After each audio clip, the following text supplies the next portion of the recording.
Par conséquent, il n'y a qu'un seul salut, c'est la connaissance directe. Et aucune paresse ne pourra nous dispenser de cet effort.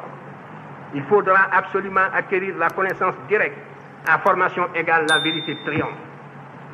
Formez-vous, armez-vous de science jusqu'aux dents, c'est ce que j'ai dit à Obenga.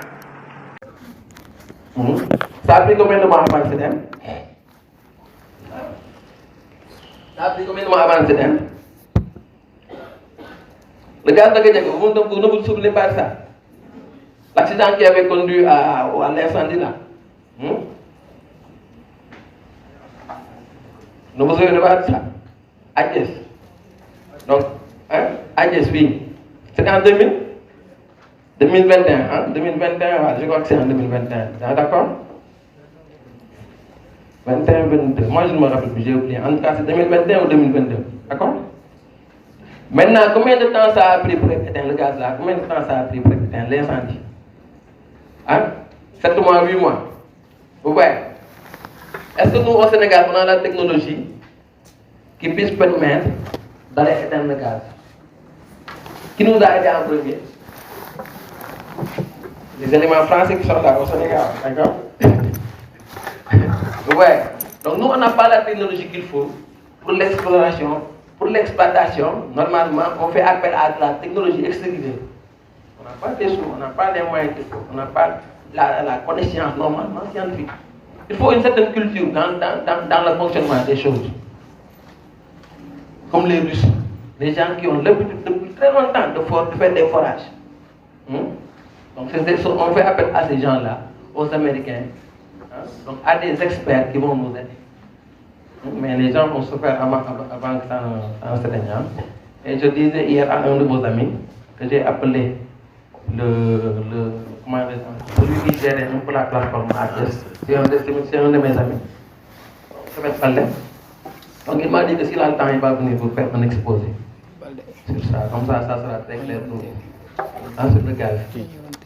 Donc lui, il intervient sur le master JDEM. Vous connaissez le JDEM? Hein?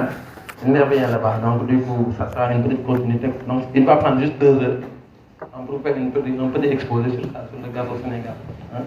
Parce que lui-même, il me disait que quand il parlait à ses amis de l'existence du gaz, les amis lui disaient qu'au Sénégal, il n'y a pas de gaz. Alors que le gaz a commencé à être produit depuis la fin des années 90. Depuis la fin des années 90. Vous voyez, 97 comme ça, je sais pas, 95. Hein? Donc lui, étant là-bas, il travaille là-bas. Quand il voit ses amis, il leur dit qu'il y a du gaz au Sénégal, lui dit qu'il n'y en a pas. Il n'y en a pas. Vous voyez comment c'est compliqué. Même pour le pétrole, les gens ne savaient pas qu'on a commencé depuis longtemps à extraire du pétrole du sol sénégalais. C'est récemment que les gisements ont été les plus connus. Bon, même s'il y a plus de découvertes ces dernières années, d'accord? Mais au moins, le commun des Sénégalais n'était pas au courant de l'existence du pétrole ou de ces hydrocarbures, d'accord? Ok. Donc il faut qu'il y ait une roche en couverture qui puisse favoriser la présence du gisement. Une fois le pétrole formé, celui-ci se forme de gouttelettes d'huile dans la roche qui va donner naissance, qu'on appelle roche mère. Sera entraîné par l'eau hors de la roche. Donc l'eau va expulser le pétrole. L'eau va expulser l'huile pour le faire sortir. Donc c'est de l'eau salée en général. On dit même que c'est de l'eau très salée. Qui peut nous dire quelle est la quantité présente dans l'eau de mer? Voilà, 35 grammes par litre. Donc ça c'est le cours de première année. Hein? La plupart d'entre vous peut-être oublié ça. Hein? Donc c'est 35 grammes de sel par litre. 35 grammes de sel par litre, d'accord? Ok. Donc cette eau-là va expulser le pétrole qui va subir, tout à l'heure votre ami a demandé si c'était en bas ou en haut, donc une migration ascendante qui va vers le haut, d'accord?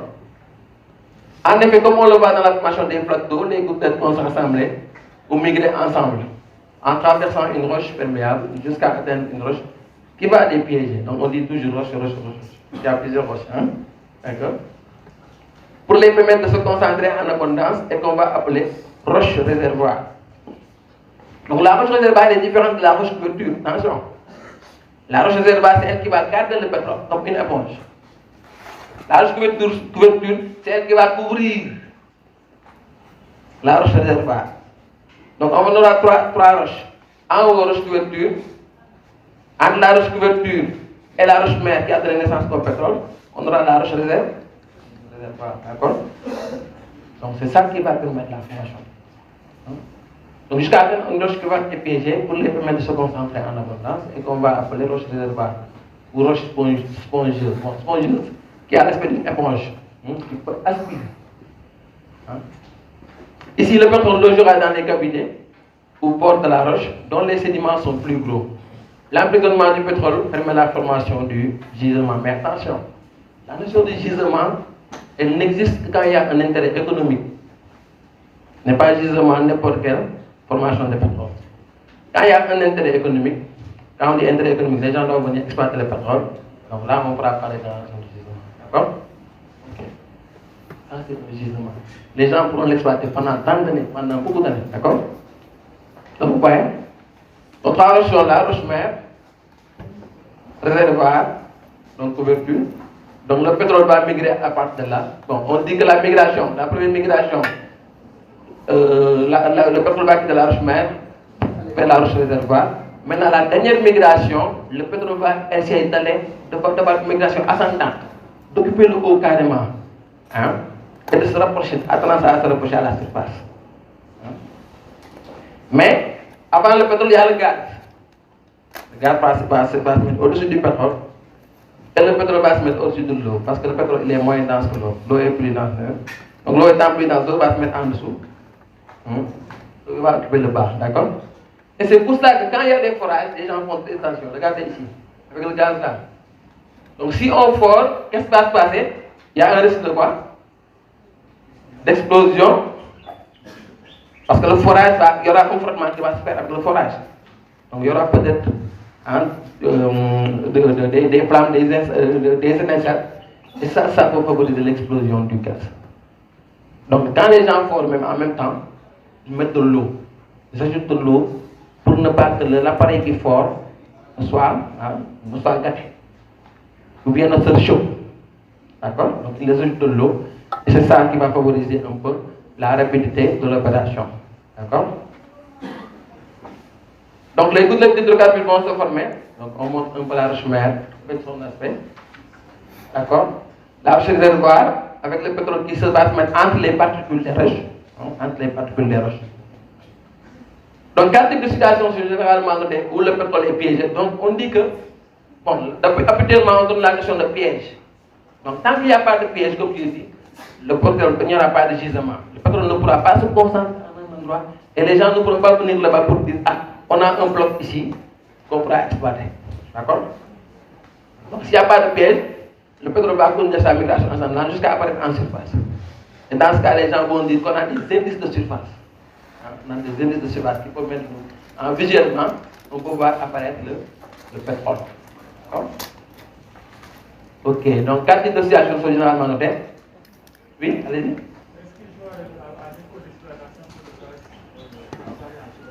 Oui, c'est ce que je dis. Et c'est ce qui fait que le fait que le gaz apparaît en surface, c'est ce qui fait que parfois il y a des flammes. Il y a des mécanismes qui font que le gaz sera un peu torché, va brûler.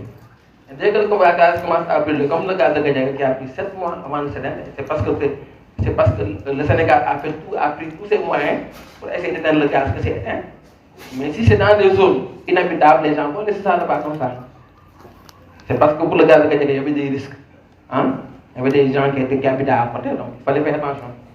Il y a le risque de pollution qui est là, n'est-ce pas? Le risque d'incendie, d'accident, ça peut exploser à tout moment, donc les gens font très attention. D'accord?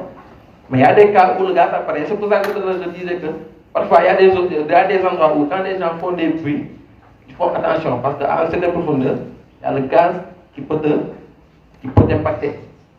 Donc il faut faire attention. Peut-être parfois ils peuvent amener des coques à l'intérieur, un guinard. Ils vont aller voir le bail guinard, il y a un guinard. Le guinard est simple. Le guinard est tout mais on a gaz. Vous voyez? Donc si le guinard sort 20 heures, inerte, derrière, donc ça veut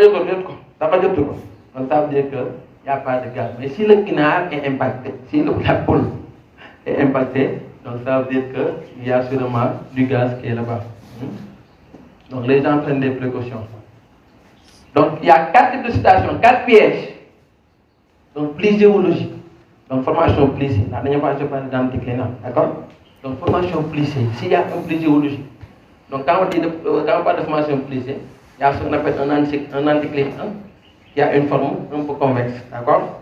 Les synclinales ont une forme comme la forme inverse. On peut avoir aussi un piège sous la forme d'une faille. Par exemple, si vous allez vers Thiès, le bateau de Thiès, il y a une faille qui est là-bas. D'accord? Les failles sont des cassures de la structure. Donc la dernière fois, il y avait votre ami qui parlait de discordance. Donc tout ça, ce sont des discordances. Quand on a la formation d'une faille. D'accord? On peut avoir aussi une discordance avec un biseau. Le biseau, j'ai essayé de le schématiser la dernière fois, avec une certaine discontinuité qui va exister au sein de, entre deux roches. Entre une roche sous-jacente et une roche qui est adjacente, d'accord? Oui? Oui?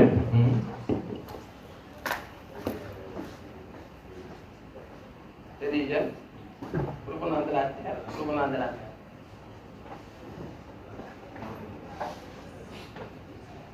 Bon, ça c'est à des millions d'années. À des millions d'années. On dit que ce sont des sédiments provenant de la terre et de la mer. Mais ce qu'il faut garder à l'esprit, c'est que c'est de la matière organique, le plus souvent. D'accord? Qui va se mélanger aux minéraux des roches. C'est ça qui va donner le pétrole. Alors, la dernière fois, on a parlé de phytoplancton et de zooplancton, mais ça provient de la mer. Des produits issus du continent. Les produits issus du continent, le plus souvent, c'est des alluvions ou les limons que les fleuves vont charrier, qu'ils vont déposer au niveau des fonds marins. C'est ça.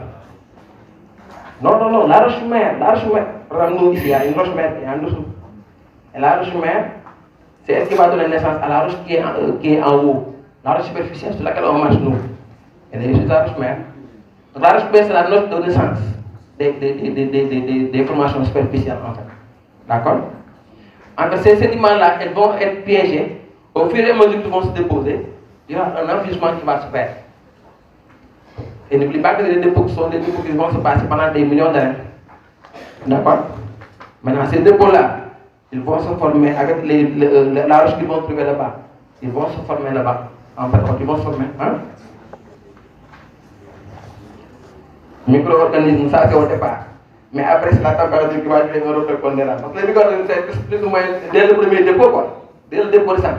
Au niveau du dépôt de sang, les micro-organismes vont jouer un rôle. Mais après, c'est la température qui va continuer le phénomène. Oui? À quoi? Donc l'oxydation, c'est quand on dit la formation a besoin d'un milieu sans oxygène. Sans oxygène, anorexie. D'accord? Et c'est tout à l'heure, on va voir le cas du charbon, la tourbe et consorts. Donc il faut qu'il y ait un endroit où il y a absence d'oxygène pour qu'il puisse se former le pétrole. D'accord? On a dit qu'on a extrait un peu, l'oxygène est là-dedans. Le H et le O là, voilà. Donc c'est moi qui l'ai mis un peu comme ça pour que vous puissiez comprendre. Mais ce qu'il faut simplement avoir en tête, c'est qu'il y a un enfouissement des matériaux qui va se faire, des sédiments.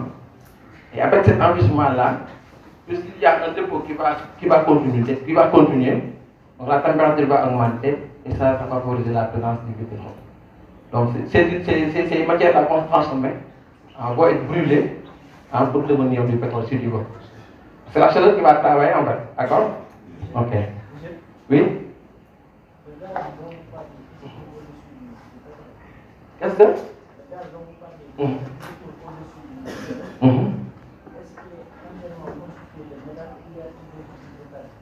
Non, c'est essentiellement du méthane. C'est du méthane CH4. Alors, le gaz conductif, le gaz c'est essentiellement du méthane. D'accord? Le gaz naturel. Maintenant aussi, il y a du gaz qui peut être issu du charbon. Le charbon qu'on va voir tout à l'heure. On peut y tirer du gaz avec du méthane. Maintenant, ce gaz-là, c'est ce qu'on appelle un gaz non conventionnel, qui est différent du gaz naturel, qui apparaît comme ça, au-dessus du pétrole. D'accord?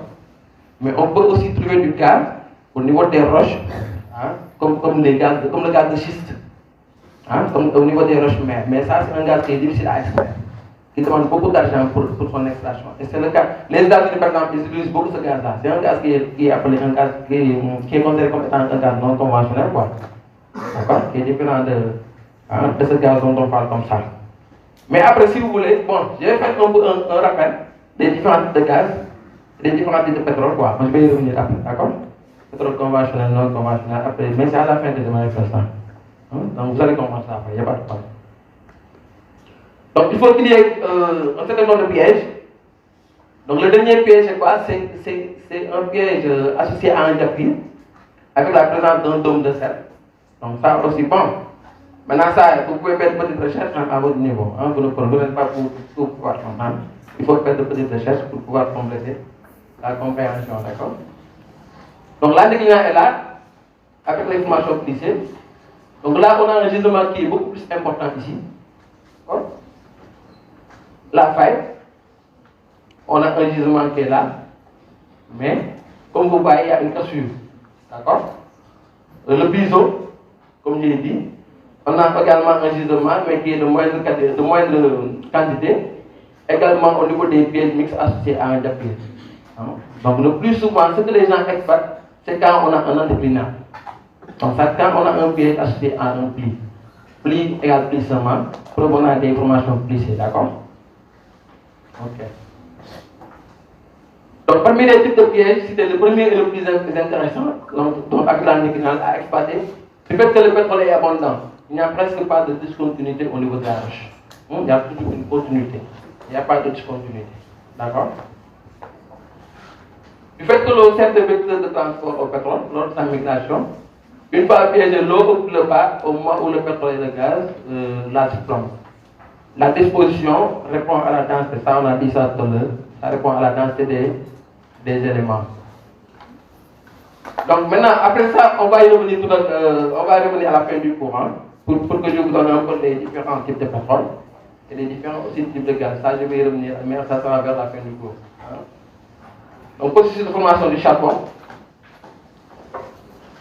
Le charbon se forme, ce matin même ARFI disait que les quantités de charbon qui sont produites sont trop importantes. Je ne dis pas très, mais trop importantes. Hein. Donc, ça dit que les gens continuent.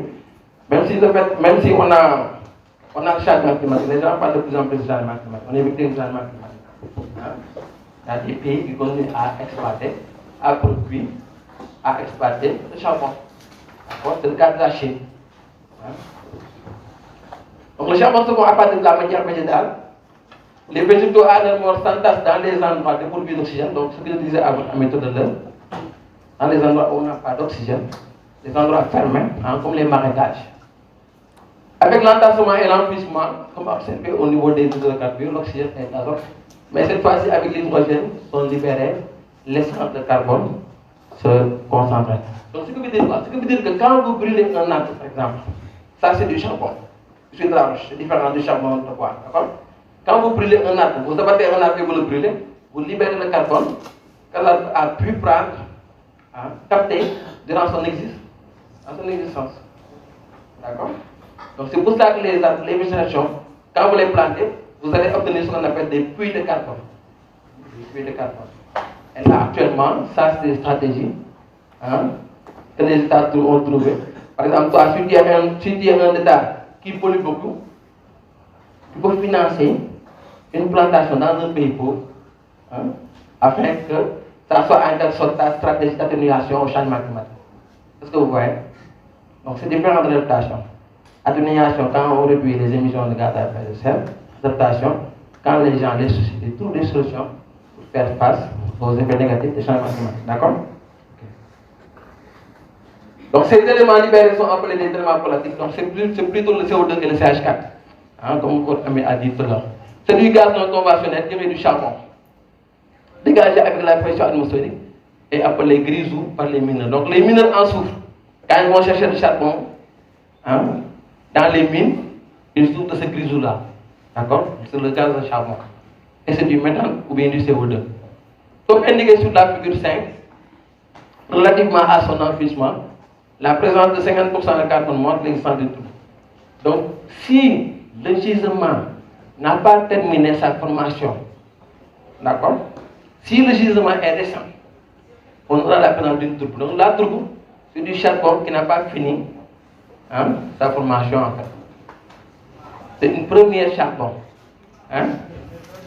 Non. Il faut oublier l'oxygène. Il faut mettre de côté là-bas. Il faut avoir en présence en tête l'existence du carbone. D'accord? Donc l'oxygène, il faut mettre ça là-bas. D'accord? Et tu te concentres sur le carbone. Donc pour qu'il y ait hydrocarbures, ça vient de carbone. On parle d'orge carbonée. D'accord? Énergie décarbonée où il n'y a pas de carbone. D'accord? Donc il faut garder en tête la présence de ce gaz-là, ce gaz carboné. Ou bien le méthane, le CH4. Mais tout dépend des molécules d'hydrogène. D'accord? Les atomes d'hydrogène, atomes de carbone et atomes d'hydrogène. Le CH4 a un atome d'hydrogène et 4 atomes d'hydrogène. Un atome de carbone et 4 atomes d'hydrogène. D'accord? Mais l'oxygène, il ne faut même pas parler d'oxygène. S'il y a oxygène, il n'y aura pas la présence de cette ressource. C'est ce qu'on a dit ici tout de suite. Donc tout à l'heure, on a dit que ici, les végétaux à leur mort s'entassent dans les endroits dépourvus d'oxygène. Donc si tu veux mieux comprendre maintenant comment ça se passe, tu peux faire des recherches pour voir un peu les réactions chimiques et consorts qui vont faire de sorte qu'il ne pourrait pas y avoir un peu de charbon, d'accord? Ok, comme indiqué sur la figure 5, relativement à son emplissement, s'il y a 50% de carbone, on aura l'existence d'une tourbe. 72%, 85 et 92%, on aura l'existence du lignite, du bitume et de l'anthracite. D'accord? Plus le carbone est important, plus le charbon est considéré comme ayant un fort potentiel calorifique, c'est-à-dire à donner de la chaleur. Donc plus le carbone est important, comme c'est le cas de l'anthracite, on a une formation aboutie en charbon, donc le pouvoir calorifique sera plus important. Parfois même vous pouvez le voir à travers certains charbons. On vous dit que le charbon provenant de Kolda, ou le charbon provenant de tabac, bon ça c'est un peu à côté. Le Tambacounda, il est beaucoup plus meilleur que le charbon provenant de Kolda. Ouais.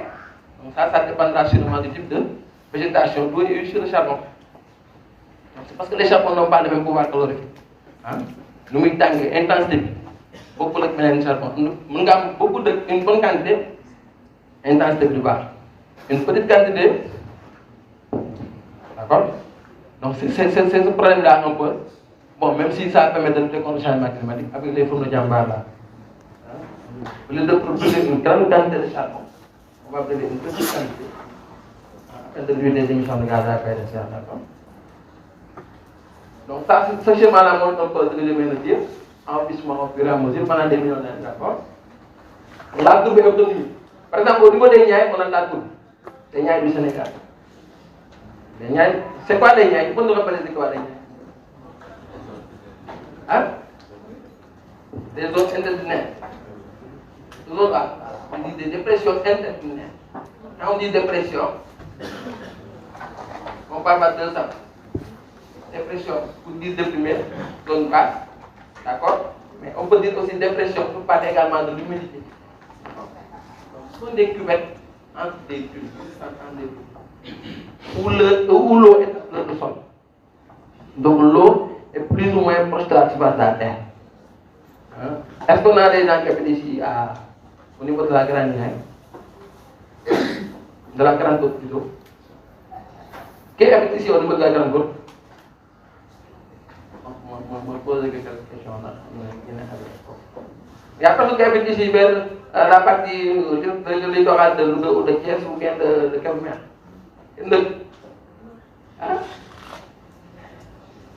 Donc si vous allez vers cette zone-là, vous allez vraiment voir. Mais attention, les Niayes commencent petit à petit à disparaître. Avec les conditions de sécheresse des années 70-80, on n'a plus l'existence des Niayes d'avant les années de sécheresse. D'accord? Nous ne sommes plus des zones humides comme avant. Même si vous faites une cartographie, vous ne pouvez pas partager. Vous prenez les images de l'ETF, vous les traitez, vous allez voir que les zones humides sont réduites. Donc on n'a pas une extension importante.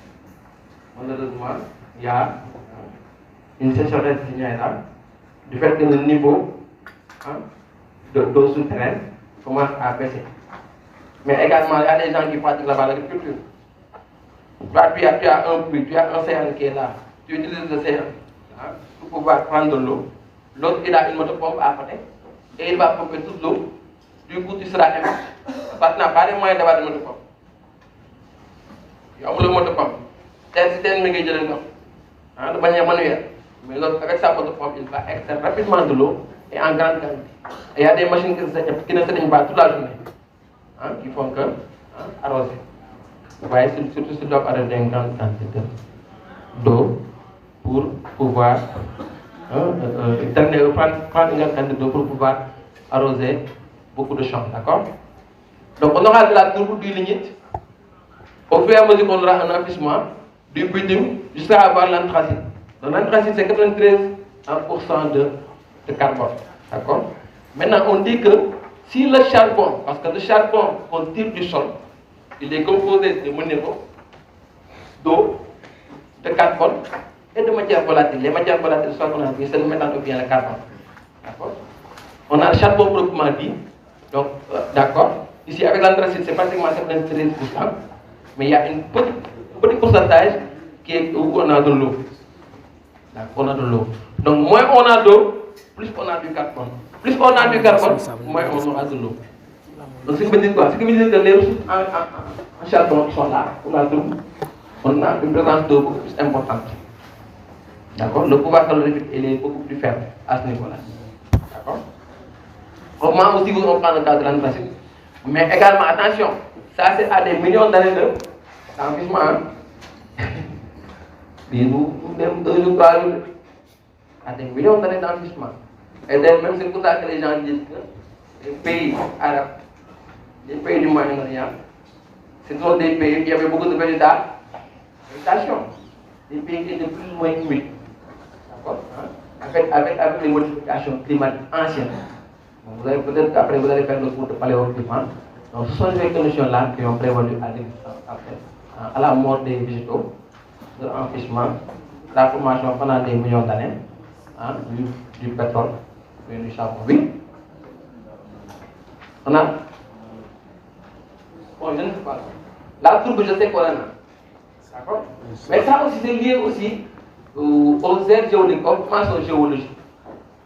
Au niveau des Niayes, on a de la tourbe. Sûrement avec la présence du partenaire là-bas. D'accord? Avec les dunes qui sont là-bas. Donc on a la présence de la tourbe, mais je ne sais pas pour le budget ou bien la présence. En tout cas, on n'en a pas. Hein? On importe, voilà, on importe ça. Ça, c'est une très bonne question d'ailleurs. Hein? Parce qu'on a une centrale à charbon au niveau de celle-ci. N'est-ce pas? Donc le charbon qu'on prend là-bas, il est essentiellement importé. Vous voyez? Nous, par exemple, l'électricité, le courant, c'est avec du pétrole importé. On n'avait pas encore beaucoup de pétrole pour nous permettre d'avoir beaucoup de brûler beaucoup de sucre pour créer de l'électricité. Vous voyez, donc on faisait beaucoup d'importations. Hein? Hein? Oui, c'est cher, effectivement, c'est cher. Hein? Les infrastructures qui doivent produire de l'électricité, les infrastructures de pétrole, c'est ça que tu veux dire? Le futur. Quand tu parles du pétrole, oui, ça c'est des dérivés du pétrole, c'est vrai, tu as absolument raison. Hein? Mais on dit qu'un kilomètre de goudron, c'est pratiquement 1 milliard. Ouais, donc ça prend beaucoup d'argent. Donc ça c'est des résidus en fait de pétrole. Il y a même des gens qui disent que c'est du pétrole solide. C'est le concept comme du pétrole solide. D'accord? Bon, maintenant on va un peu toucher à l'exploration. Voir quelles sont les conditions qui vont prévaloir à l'exploration. Comment on va explorer? Quand est-ce qu'on va explorer? D'accord? Les ressources. Parce qu'avant de mettre son argent quelque part, il faut d'abord savoir, être sûr qu'on a trouvé du pétrole. Hein?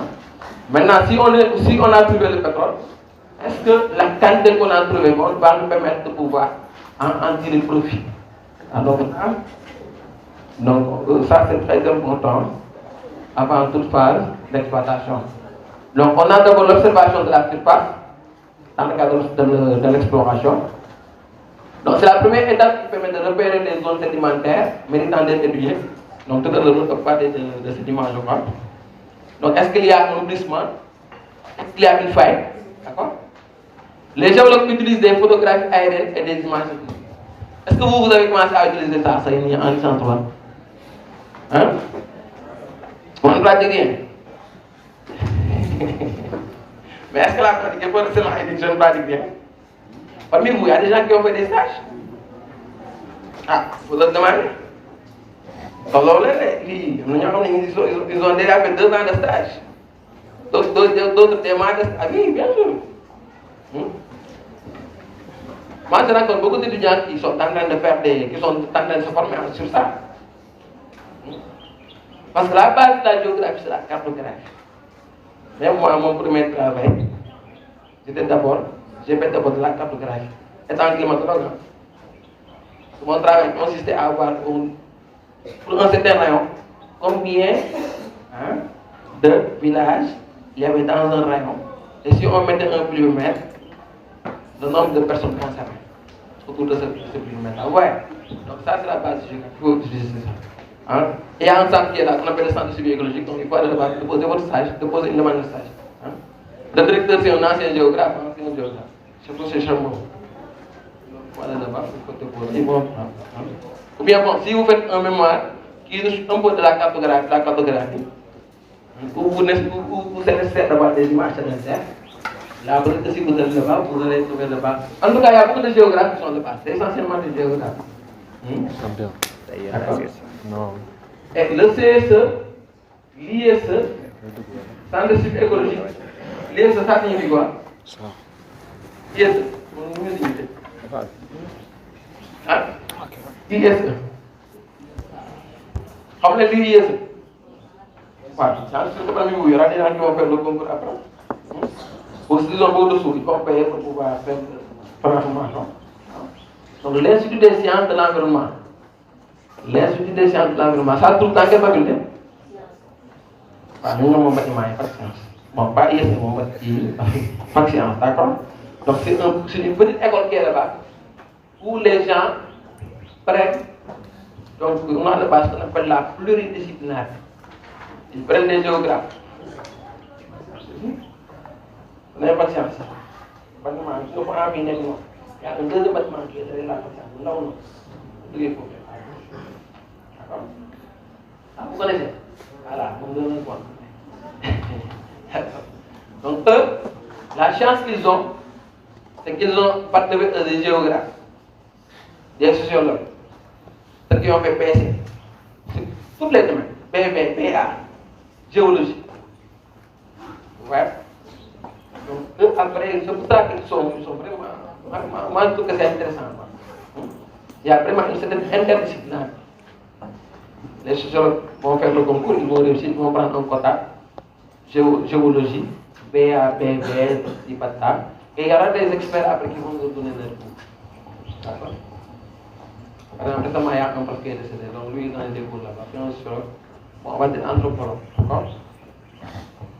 Donc, c'est lui qui intervient beaucoup là-bas. Donc, ça, c'est vraiment intéressant. Tout ce qui est déchets, experts, tout d'impact environnemental, donc c'est eux qui. Actuellement, même ceux qui ont le batterie, les capitaines qui font des études environnementales, la plupart des postes de sécurité et l'ISE et le CSE, ça nous expliquer, ont été mis en place tout juste après les sécheresse des années 60. Après ces systèmes-là, le président de Costa Rica a demandé à ce qu'il y ait des instituts de formation qui puissent permettre aux gens de mieux comprendre les phénomènes. Il y a le phénomène, on sort un truc, on va trouver des solutions pour mieux animer, mieux les animer. Ça me suit.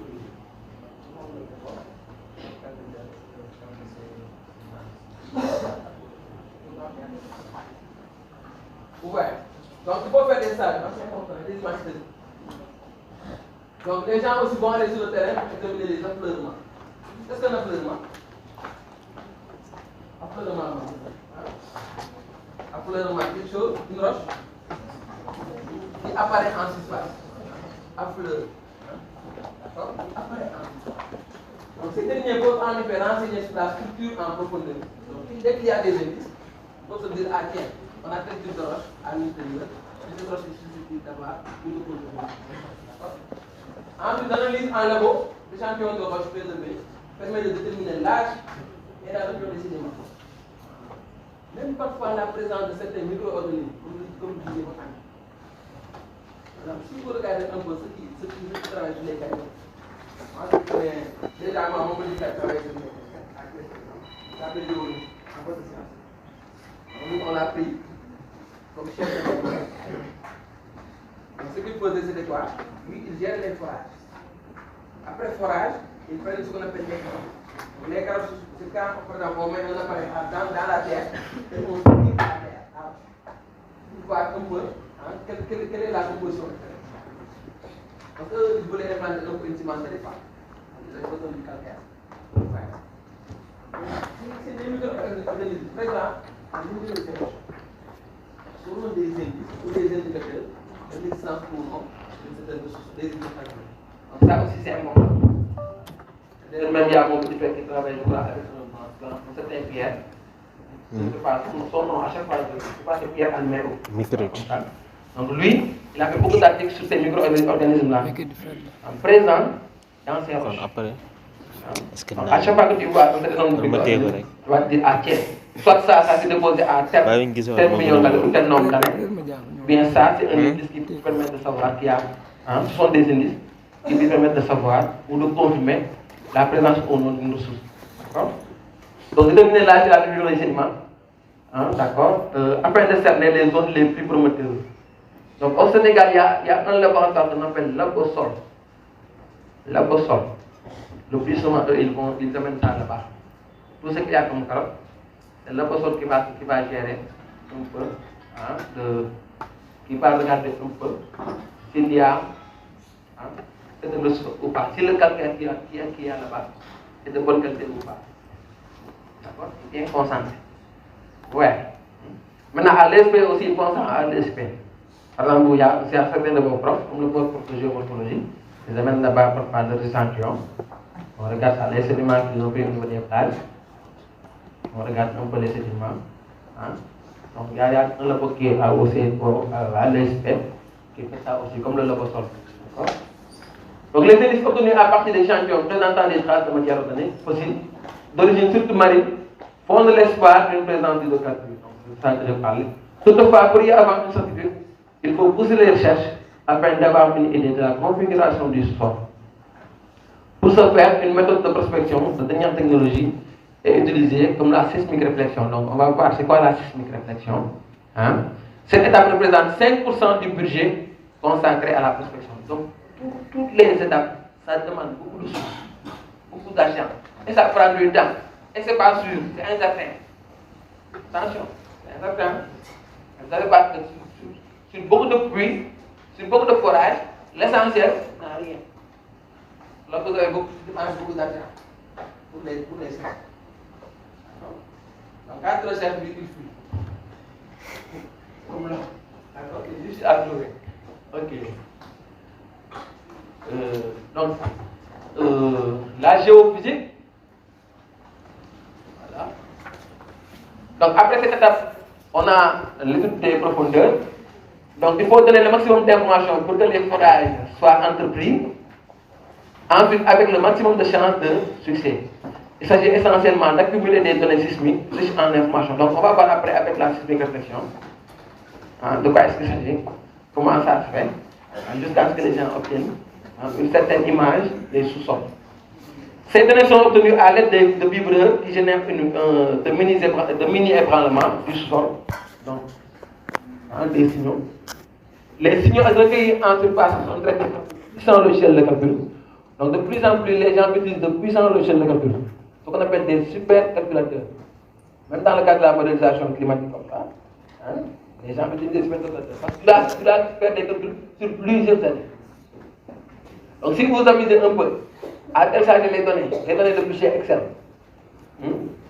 par exemple, tu télécharges des données des stations du Sénégal, Mali, Burkina. Si tu le fais, est-ce que l'ordinateur va être en truc? L'ordinateur aura du mal à tourner.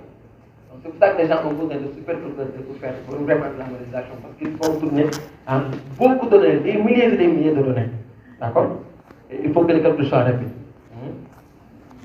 Donc les signaux recueillis en type sont traités par de puissants logiciels de calcul qui reconstituent l'image du sous-sol. Les pièges possibles mis en évidence sont classés selon leur probabilité d'existence et leur volume prévisionnel. Cette étape représente 15% du budget consacré à la prospection. Donc il y a tout le temps beaucoup d'argent à dépasser et tout le temps de la technologie aussi à amener afin de pouvoir aller vers la confirmation du pétrole. Donc là, c'est au niveau des profondeurs. Il s'agit c'est quoi les réflexions maintenant? Donc, il s'agit à travers des zones acoustiques. Donc, quand on dit acoustique, c'est le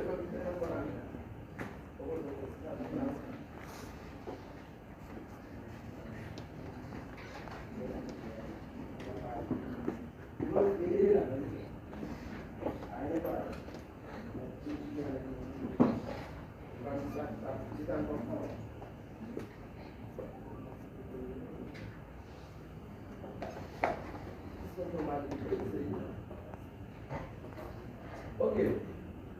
Donc on va voir un peu que c'est pas le procédé de système de réflexion. Donc il faut produire une explosion sur la face de la Terre. Explosion. À travers un camion dynamique. Comme en mer, c'est des canons à air. On voit la réactivité des roches ou la réponse des roches à raison pour traverser les roches à une certaine vitesse. Si la vitesse est importante, on va donner une activité à une certaine vitesse. Les autres réfléchis seront captés par des hydrophones, des appareils placés en mer pour écouter, pour recevoir ces roches. Et des géophones, là sont des appareils qui sont placés en terre pour recevoir ces roches.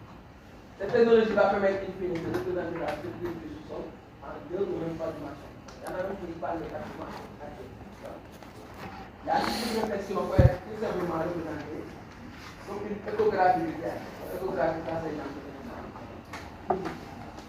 Bon, je ne sais pas si dans la salle, il y a quelqu'un qui a un enfant. C'est l'échographie. C'est vrai, d'accord? Donc l'échographie, on met un appareil sur le banc et ça montre un peu ce qu'il y a à l'intérieur. D'accord? Ce qu'il y a à l'intérieur. Donc si c'est les parents, on va dire c'est comme ça. Donc tu vois carrément comment ça fonctionne à l'intérieur. Comment ça fonctionne le bébé? Est-ce qu'il est bien portant? Et la gynécologue ou le gynécologue va prendre des mesures. Avec le corps, les bras, ouais. Pour voir si vous voulez. On va avoir des soucis. S'il y a des problèmes, on va faire ça très tôt. Bien, très conscient. Ça, c'est des façons pour sentir. La cycle réflexion peut tout simplement représenter comme une échographie du terrain. À la différence du gynécologue, elle est réalisée ici par le géophysicien. Donc, en votre science, vous n'avez pas de géophysicien. À côté de ça. Mais récemment, il y a un jeu très fort. Il n'est même pas sénégalais. Ouais. Donc, il y a des domaines. C'est pas de la géographie. Comme nous disons, bon, attention. C'est de la géographie, on va dire. Plus de la géologie.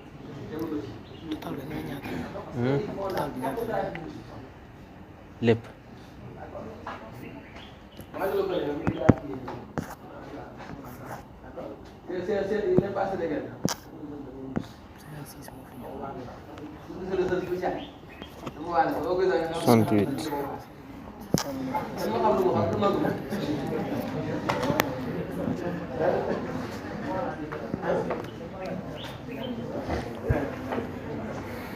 À la géologie. À la géomorphologie. Non, géophysique, bien voilà une géographie. Géophysique, bien. La géomorphologie, nous on regarde la forme du relief. On n'est pas des géologues. Mais ces gens-là, ce sont des géologues. Un géomorphologue, c'est d'abord un géographe. Géologue, regardez les travaux des géographes. Enfin, les travaux des géographes sont consultés par les géologues. Dans le même besoin. Par exemple, il y a des gens qui sont un peu spécialisés sur des régions côtières. C'est ça que vous avez parfois en géologie. D'accord? Bon, aussi, ils le font. D'accord? Maintenant, il faut faire des échanges. Mais les scientifiques, ils ont beaucoup plus. Ils connaissent les roches. Regardez les aspects des roches, ils touchent même les roches. Hein? Bon, nous, on fait de la géomorphologie, mais on n'est pas géologue.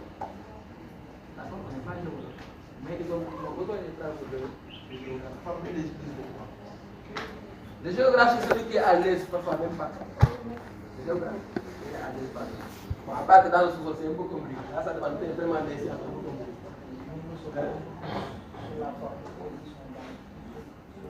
Comprendre même la formation biologique, les éléments, les agents d'érosion, la sédimentation, le dépôt, le transport, ça c'est la géomorphologie. Je vais faire plus comme ça. C'est comme quand on dit le climatologue va gérer, va regarder un peu les éléments de l'atmosphère avant qu'il y ait la pluie. Maintenant, dès que la pluie tombe, c'est l'hydrologue qui va prendre le risque. Vous comprenez? Donc c'est un peu ça. Mais comme j'ai dit, par exemple, nous, moi j'ai un ami qui a fait géomorphologie et qui a déposé ici très documenté, c'est pas mal de. Si je prends un autre cas, le professeur Paul Diagne, en biologie, il a fait géographie à la base. Vous avez très bien.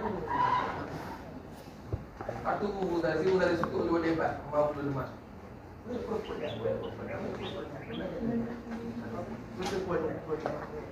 C'est lui qui a formé SIDIA.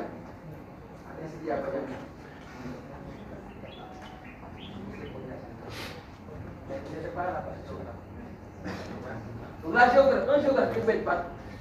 Bon, maintenant, ça dépendra après. Peut-être que de plus en plus les gens vont faire des études scientifiques. Ils seront plus à l'aise.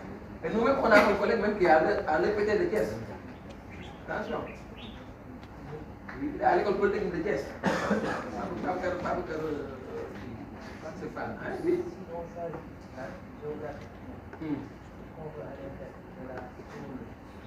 Géographie humaine. Ah.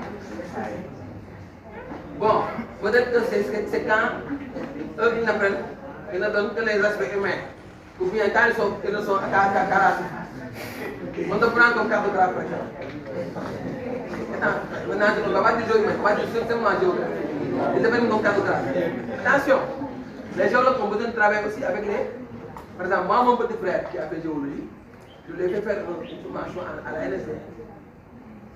À la NSD pour renforcer ses capacités à cartographie. Donc, on lui a appris cette technique que nous, on fait en fait. D'accord? Quand il est parti là-bas pour gérer un peu les carrières de cimenterie, parce qu'il travaille avec des banques, il a utilisé des trucs là, ce qu'il a appris à la NSD, pour faire ressortir les points de forage. Vous voyez? C'est la cartographie. Regarde la zone, le gisement, est-ce que ça fait des conséquences? Ça, c'est un plus en fait. Par rapport à, s'il s'est délimité à demander que la géologie. Mais là, il a un bonus. Dans ce bonus-là, il doit être recruté par rapport à un qui a fait de la géologie. Par rapport à celui qui a fait géologie jusqu'à cartographie. Est-ce que tu as compris? Donc, chaque fois des bonus là, c'est un point important. C'est comme je le disais. Par exemple, moi, le travail que je faisais, c'était de la climatologie, mais on faisait de la cartographie. C'est vrai que j'ai fait un stage à OCS, voilà, 3 stages là-bas. Mais cartographie, c'est pas ma tâche en réalité. Parce que c'est un peu compliqué. D'accord? J'ai besoin de ça, hein?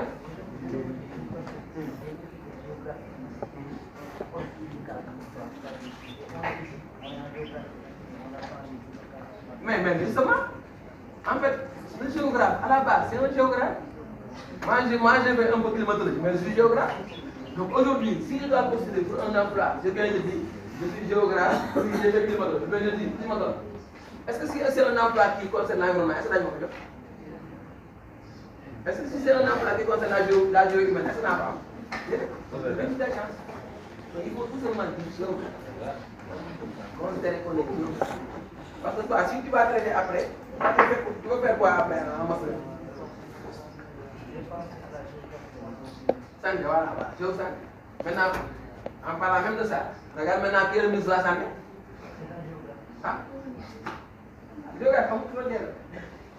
c'est nous qui gérons les frontières. Nous sommes les maîtres des frontières. On n'a pas de frontières. On va partir. Et c'est pour ça qu'on va, quand il y a des rencontres scientifiques, les gens prêtent attention aux choses.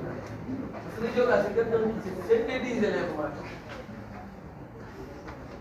Synthétise l'information. On a géophysique, on a géographie. Vous allez faire ça dans le sens, avant d'aller faire le monde. On a tous les bagages fiscaux pour être alliés partout. Maintenant aussi, à Ziguinchor, les gens commencent à privilégier les séries scientifiques. Même s'ils prennent L2 toujours. Mais pour ce qu'enseignement, ils vont dire, bon, L2, je veux dire L2, redevant, oh, bon, je ne sais pas, je redevant du géographie. C'est un peu de science. C'est un peu de science. Mais ça, c'est que dans les pays. Mais si vous allez il n'y a pas de GFSD. Si tu veux devenir médecin, tu seras médecin. D'accord? Tu es dans la partie. C'est comme pour les mathématiques. Il y a une manière d'apprendre aux gens à faire la différence. Mais si on y est, il y a un gars. Il y a un gars. Je peux te faire un peu. Il y a un gars.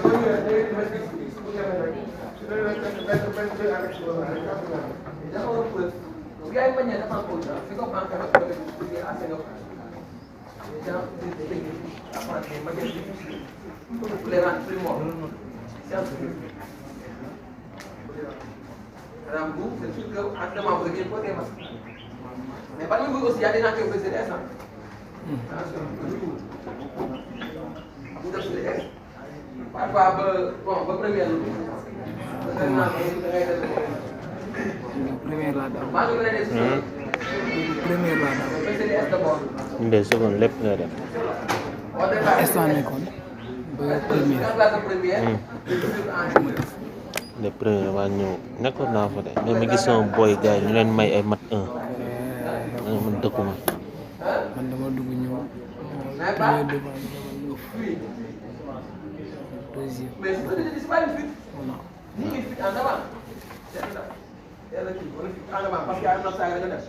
Non, non, c'est pas ça. Mais c'est un bon choix. Et vous allez voir que papa, même pas. Il y a des domaines où ils sont allés. Les matériaux en bio, toutes les matières physiques. Mais non, ça c'est très bien. Donc, je parle tout à l'heure de l'échographie. Il faudra à présent installer des échographes d'exploration. Donc, l'exploration va permettre de confirmer l'existence du monde. Au Sénégal, ceux qui font, je vous le dis, ceux qui sont au niveau des tubes, des billes, on les forme à l'école des sciences de la vie. Voilà, bon, biologie, on peut se prendre. Mais les véritables spécialistes, ceux qui sont formés au niveau du BHF. Donc, si vous entrez au BHF, au niveau du BHF, il y a un service qui est l'école nationale des billes. C'est une dénomination qui nous à chaque fois. Même les gens qui ont participé au lancement des sociétés, eux aussi, ils ont un logo, le gars est paye, le gars est paye. Il y a des steps. Il y a même des espaces, il y a des espaces. Il y a même un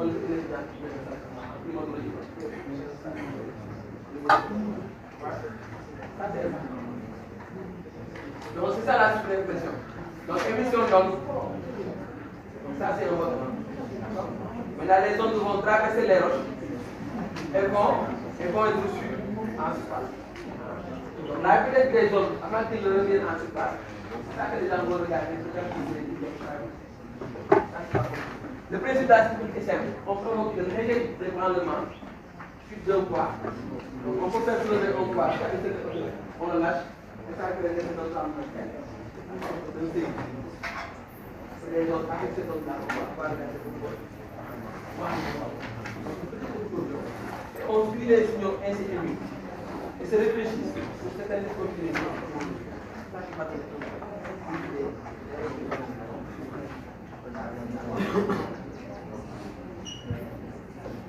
Donc, en mer des navies sismiques utilisent des canons, qu'on appelle des canons à air, pour expulser de l'air avec une pression élevée. Mais bon, maintenant aussi, pour le coup, Il y a des aspects plus ou moins compliqués, mais pas grave. Nous vous avez besoin de comprendre. Pas de tout, vous ne pouvez pas le faire. C'est essentiel. C'est ça. Nous aussi, on sait ça, c'est tout ce qu'on peut les mécanismes. Donc cela crée un système qui va se répercuter à l'intérieur du plancher marin, le plancher de la continuité. La continuité du contenant. Ces zones traversent plusieurs roches et vont remonter en surface. Le temps mis par les hommes pour remonter dépend de la vitesse de leur traversée.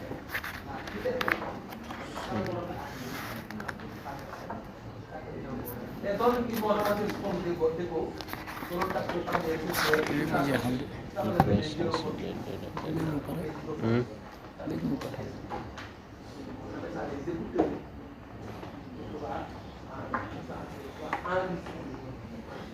Les données permettent d'obtenir une forte valeur. Vous aurez une image en 3 dimensions. La spécification des zones réfléchies, elle permet de décider les différents drogues. La spécification permet de déterminer la vitesse des zones publiques. Donc la distribution une fois que c'est la Je pense que c'est pareil. drogue yow est-ce que xamul luy drogue yow bëgg naa ko fere waaye lii day ndékki li ndox kese la li day yee sa cerveau kese Aujourd'hui, la systémique en cas d'erreur.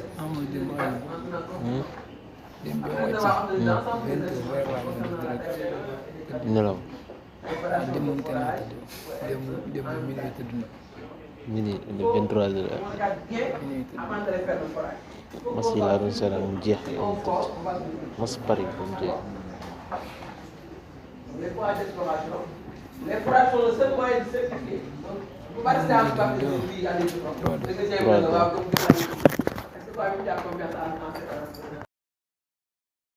Par conséquent, il n'y a qu'un seul salut, c'est la connaissance directe.